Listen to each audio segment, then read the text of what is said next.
Well, normally I have Josie here to knock the fire brick off the bottom of the crucible where it will go down in the pouring shank.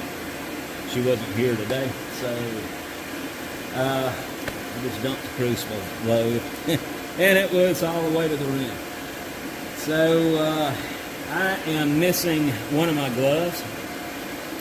I got a feeling Jake stole it, so I'm going to just shut it down, make sure I don't have any fires for the next 30 minutes, then go get me some new gloves.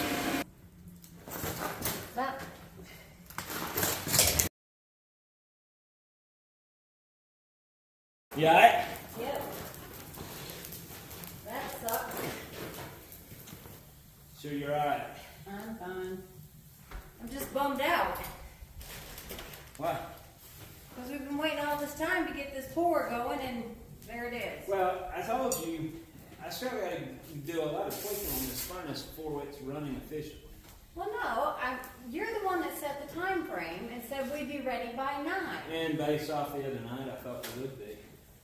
Remember what I told you about time frames. You got to add, if you think it's going to be an hour, you got to say 3 hours. I'm not mad, I'm just saying. I don't like to be late, you know that. I know. And I think that's why you were hurrying, and that's why the crucible spilled. I was worried about trying to hurry up and get this done before you had to leave. Well, I had to leave an hour and a half ago, so you might as well take your time.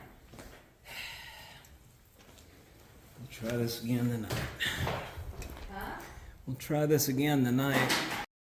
We're going to be doing train wheels this evening. Got to ram up 4 of these, and we got to have 1 of each one of these wheels. I have done these before.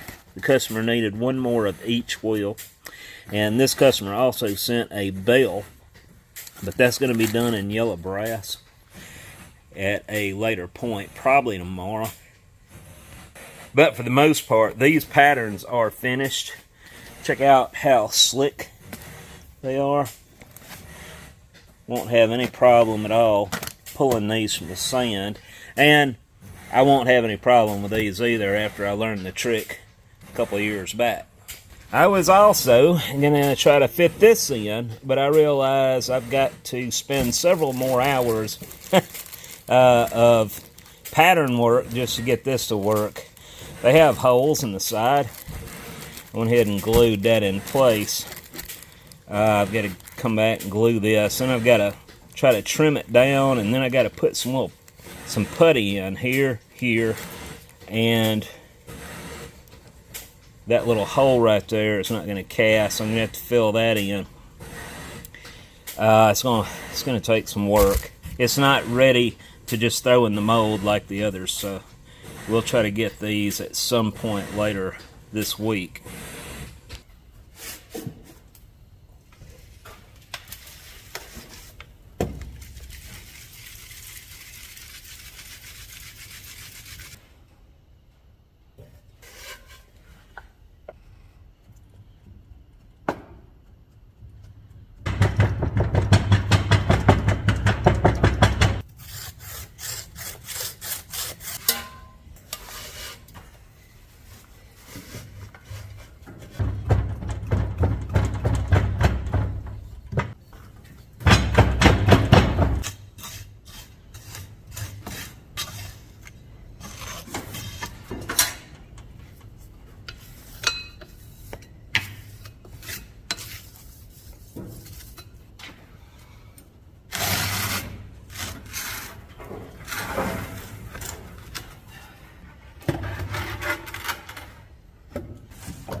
Got 1 more train wheel after this one. Well, for this model.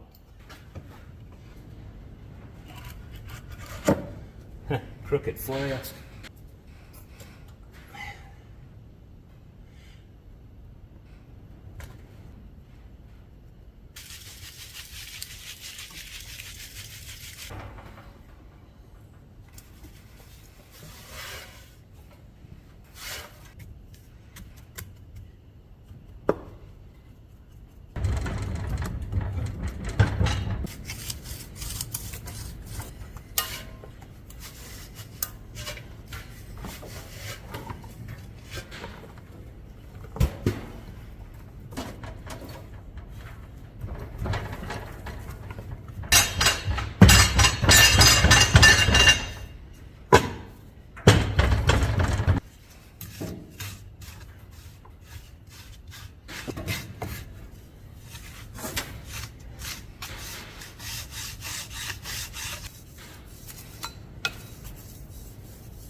This is a latch for the vise cart that I made wheels for and an axle for not too long ago. And this is going to Alexander Vitrosky and Andrew Alexander. And since then, we have another customer needing one of these. So we're going to go ahead and ram up 3 of these.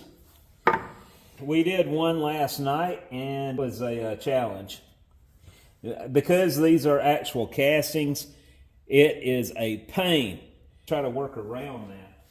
So because of an offset on the boss here, I want to set it parallel in this plane. So what we're going to do is put a little spacer there to compensate for it.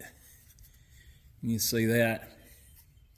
Now I can set it flat in here like that. I'm going to go ahead and put this in here. Right there. The draft angle on this goes this way.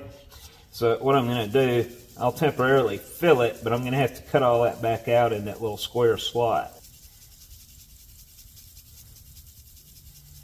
I'm going to put a little backer sand in here.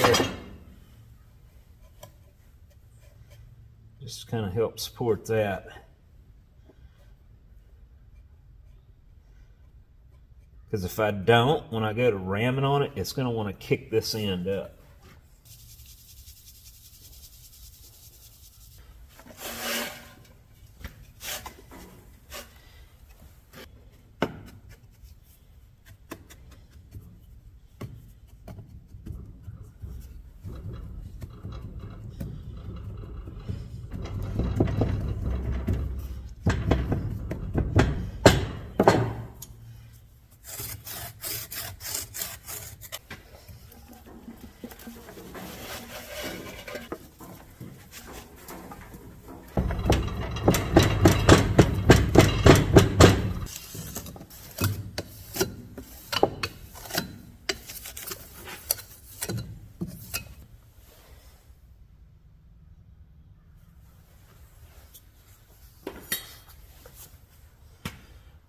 Now, like I said, we're going to coat some of this down. I'm going to push down on it though and kind of firm it up some before we do that. Also on this little piece, this was the trickiest.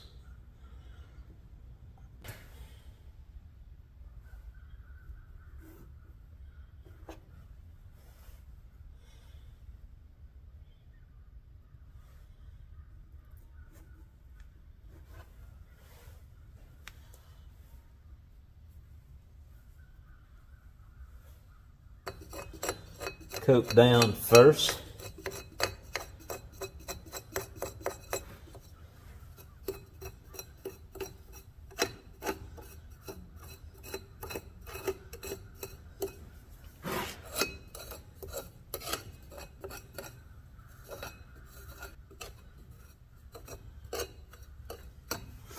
I might as well turn this on edge. So we got to coat this whole handle down. All the way down to here.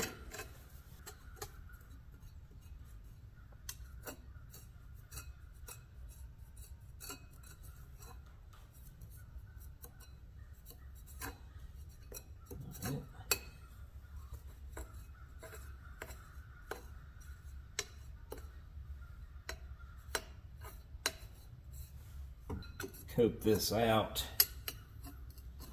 a little bit here. I'm not going to go all the way with it because, like I said, we're using an actual casting. The original parting lines are not going to be true to what we're doing here now. If we had the actual pattern to do this with, we would already be done with this. All right. So that's roughly where our parting line is going to be.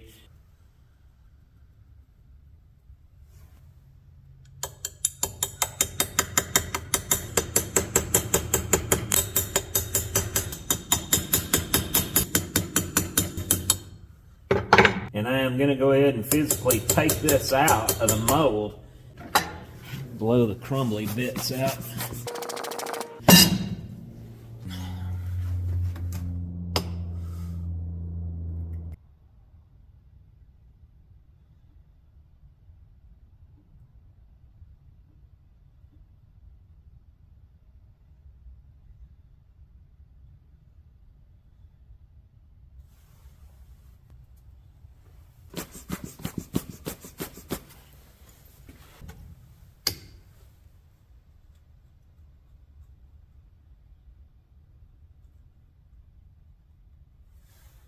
It's going to have a little breakaway right there, but we might be able to make up for that on the cope.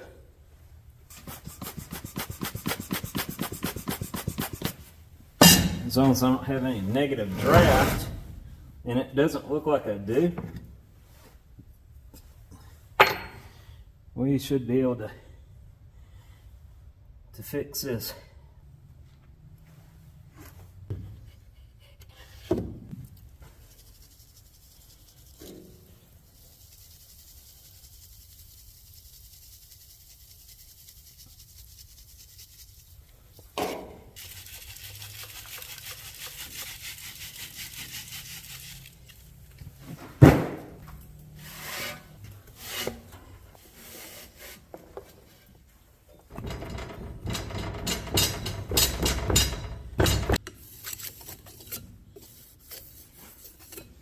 All right.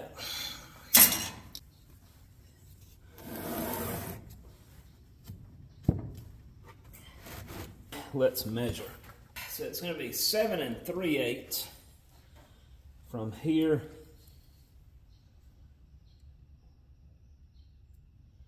to there. And it's going to be 3 3/8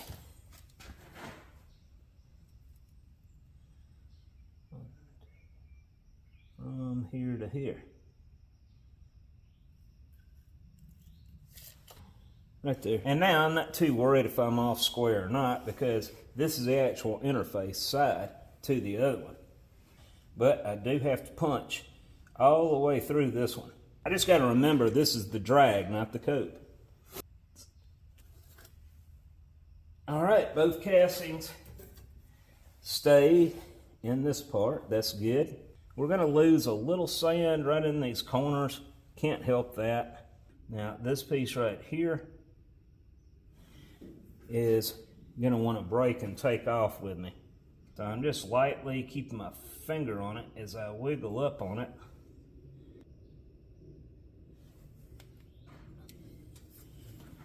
That actually did a lot better.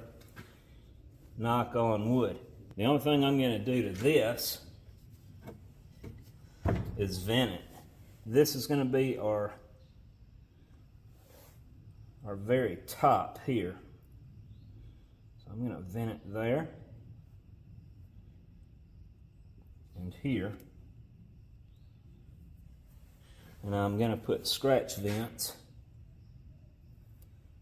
on this. And just for the precautionary measure, let's put some scratch vents on this part as well. Blow this off. And we're going to set it to the side temporarily, because I still have to cut my basin. And we're going to go ahead and cut our runner and our gate in this, and we're going to do that vertically. Go ahead and cut where I want to pour first. I'm not going to cut into the ring. I'm going to try to put my gate right here. And then we're going to cut in on this corner and try to keep it as close as I can to these. That'll keep a hot passage of iron right down here, right against the casting. But we're going to have to dry this out really good with a torch, because it is, as I said, super wet. We probably would not have been able to get this detail with my normal moisture content in the sand.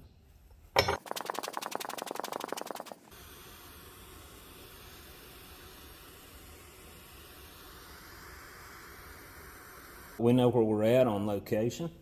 I want to make just a little bit of a gasket around this area before we set that down, because as you can see, we're not flat.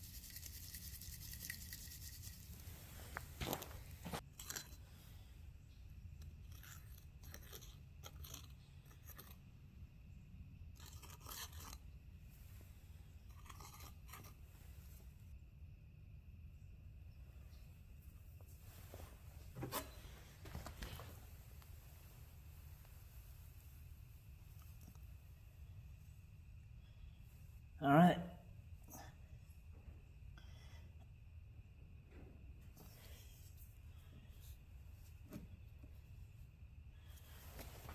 We have a good sealed gasket between this one and this one now, I think. Now for our pouring basin. Now, you never want to cut it this side. It's not going to do you a bit of good. You got to turn it around. All this is going to be on the inside. You want to be on the outside.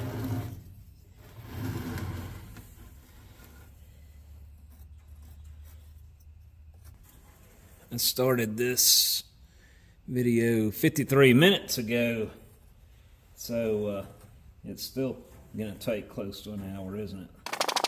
All right, guys, are we done? No, we're not done. We still got to steam off the moisture on the coat, don't we? And I'm going to get down in this area where the runner would be to make sure I don't drive off any steam from the header there. Also, we've got to cut a runner from here into here to this runner, which is no biggie. Just glad that I thought about it, right? So we know our runner is about right here. So as long as I cut in here,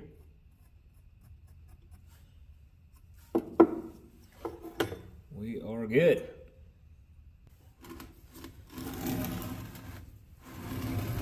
I blew some back in the basin here. All right, let's put this thing together.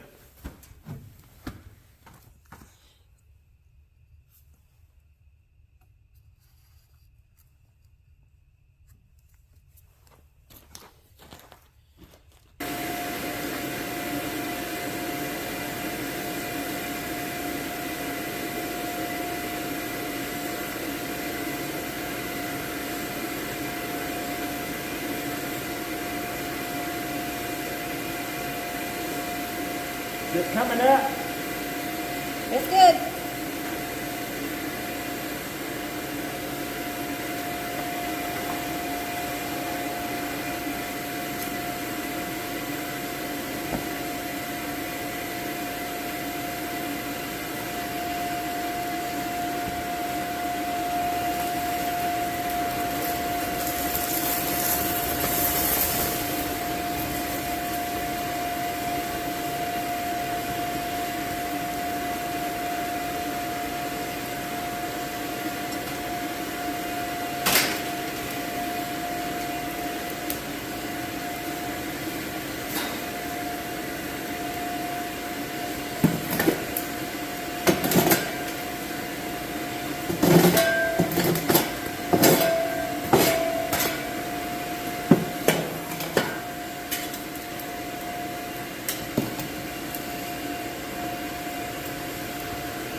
So what we got so far for this particular pattern here, they're turning out really nice. Hopefully we're going to knock this job out by probably Monday. Well guys, after several attempts, this is what we got off of a casting. These are not pretty. We don't have a pattern to use for this. we're using a casting, and I'm going to have the same results every time. It's not going to do me any good to keep recasting it. I'm just going to keep tearing the sand out as I keep trying to ram up a casting. If, we could have pulled these from the mold with drier sand, that would have made a significant difference, but we couldn't. That's the end of this video. Got a new fridge. I think I told y'all about my dad's fridge. It was on the blink, so we ended up taking the fridge we had here in the shop, my old Frigidaire, and letting him use it. Well, it turned out Josie was able to fix the fridge he had, and she liked it so well because it had an ice maker. We put it in the house, so we had to have a place to put our fridge. So it's in our shop now, and I've already got stuff on it. At the time of this video, the end date is not over with on the auction. I will announce that next Saturday who won it. In the meantime, Josie and I are probably, well, it'll probably be me. I'm going to be dragging the shaper out, cleaning it up, getting it ready for transport, and I want to put a little spit polish on it. And probably should have done that before I ever did that video on it, but yeah, it's going to a new home. And also, once we move that out of the hole, we're going to be cutting a big hole in that wall, and we're going to be bringing the molding machine inside this part temporarily, just because it's really nice in here. It's really cold outside, and I spend 80% of my time in the mold making area, and when I am out there pouring. But I got a furnace out there, right, which keeps me very nice and cozy. Hopefully next time you see me, I'll have a haircut. I'm getting kind of straggly here. Anyway, I hope y'all have a good day. For those who have been asking about the Windy Hill Foundry hats, these are now available on my website, windyhillfoundry.com, under stores, or you can click on the above link. These are on the pricey side, but keep in mind the shipping is included. Have a good day.